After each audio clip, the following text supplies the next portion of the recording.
Madam madam, ये चिरकुट, बस बस बस. चलो भाई, देखो अब मैं क्या करता हूँ. मॅडम एक काम होतं हो. काय काम काढलंस? माझी बदली घरापासून 700 किलोमीटर लांब केली हो. महाराष्ट्राच्या एका कोपऱ्यात. घरची लई आठवण येते मला. आई वडील, बहीण. रक्षाबंधनला मी तिथे जाऊ शकत नाही मॅडम. माझी बदली जवळ करा की हो. तुम्हाला माहित आहे आपली कंपनी कर्मचाऱ्यांच्या भावनांचं हित किती पाहते ते. तुम्हाला फक्त बदली पाहिजे ना, दिली. मॅडम चिरकुट, तुमचं अभिनंदन. कंपनीनं तुमची विनंती मान्य केली आहे. काय सांगता का मॅडम? तुमची बदली केली आहे. ते तुमच्या घरापासून फक्त 150 किलोमीटर अंतरावर. 700 किलोमीटरवर 150 किलोमीटर. वा वा वा मॅडम, हे अंतर मी दररोज सायकल घेऊन पण पार पाडीन. त्यात काय एवढं. तुमसे ना हो पाएगा. मॅडम कुठं पोस्टिंग केली म्हणायची माझी?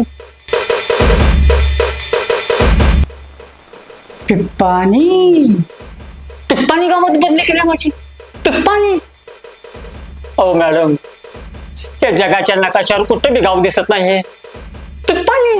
निसर्गरम्य गाव. आठवड्यातून एकदा बस जाते आणि मोबाईलला रेंज नाही. आठवड्यात नाही एक वेळा बस, मोबाईल पण रेंज नाही. नाही. मॅडम तिथं लाईट तरी आहे का? लाईट. चिरकुट, अहो तुम्हाला तिथला अंधार दूर करण्यासाठीच तर कंपनी पाठवते तिथे. तुम्ही 6 तासांचा प्रवास केला, 2 डोंगरांचं ट्रेकिंग केलं की तुमचं ऑफिस आलं. 2 डोंगर. कैसा लगा मेरा मजाक? चिरकुट, हा दिवसभर काम केल्यानंतर जेव्हा तुम्ही झोपाल ना अंगणात, तेव्हा आकाशात बघून चांदण्या मोजत मोजत शांतपणे झोपून जायचं. वाऱ्याच्या झोपीत तुम्हाला सुंदर झोप लागेल. मामा, पेढे घेऊन या. थँक्यू. घ्या, एन्जॉय करा. हॅलो, मीटिंग आहे. ओके ओके, आलेच. कैसे कैसे लोग रहते हैं यार यहाँ पर. तर मंडळी, HR कडे निवड मागाल तर तो तुमची सवड काढून घेतो.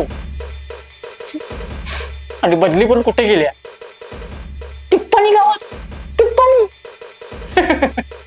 जे गाव नकाशावर पण नाही. पिप्पानी. मॅडमनी माझी गोड बोलून पिप्पानी वाजवली.